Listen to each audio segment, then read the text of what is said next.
Hello, and welcome to this edition of In Focus, Barack Hussein Obama. The media showered an unprecedented amount of attention on the 2008 Democratic presidential primary. Even in spite of all that coverage, every morning more and more Americans wake up asking themselves, who is this Barack Obama?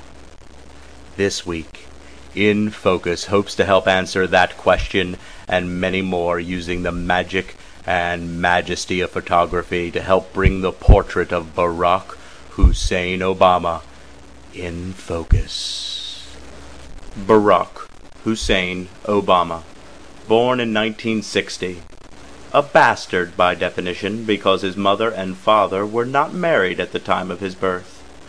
Obama's mama could be best described as a free spirit. Somehow, perhaps the result of a post-adolescent drug binge, she found herself shacked up in Kenya with a middle-aged African Muslim man. The sordid details of their affair remain a mystery, but one thing is certain.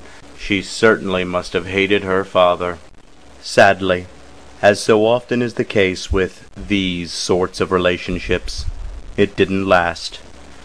Maybe it was the realities of life as a concubine in the Muslim world, or perhaps she just sobered up. Either way, she took Barack and moved on in search of a wealthy older man to take care of her and her snot-nosed bastard kid. That novelty had not yet caught on here in the United States, so her quest led her to Indonesia, where apparently the men will put up with anything for the chance to sleep with a white woman. It was in Indonesia that Barack Hussein Obama first became aware of the world around him. The realities of life in that part of the world began to shape his views on key issues. It also allowed him to explore Islam, the religion of his father, and of the land in which he now found himself. And so, as all children do during this most impressionable period of their development, Barack Hussein Obama drank in the lessons learned at the Islamic academy he attended. By all accounts, Barack was as happy as any bastard could be. He seemed unaffected by the shame most normal children would feel being born into such a sorry situation. He truly felt at home in this radical Islamic state. But even in that third world environment, his mother was unable to hold her keeper's interest, and she was once again kicked to the proverbial curb, probably in order to trade up for one or more of the young Filipino prostitutes which were flooding the streets at the time. Yes, the once all-American girl was now the international equivalent of a dish rag used to polish up one too many utensils. Again, following the script of such women, she slunk home, hoping to pawn Barack off on her parents to raise, while she figured a way to get her free spirit flowing again. And so, it was as a full-grown boy that Barack first entered the United States of America. He had to adjust to a world of running water, and to him what must have seemed like a foreign religion. But always the chameleon, young Barack did his best to blend into the all-American background.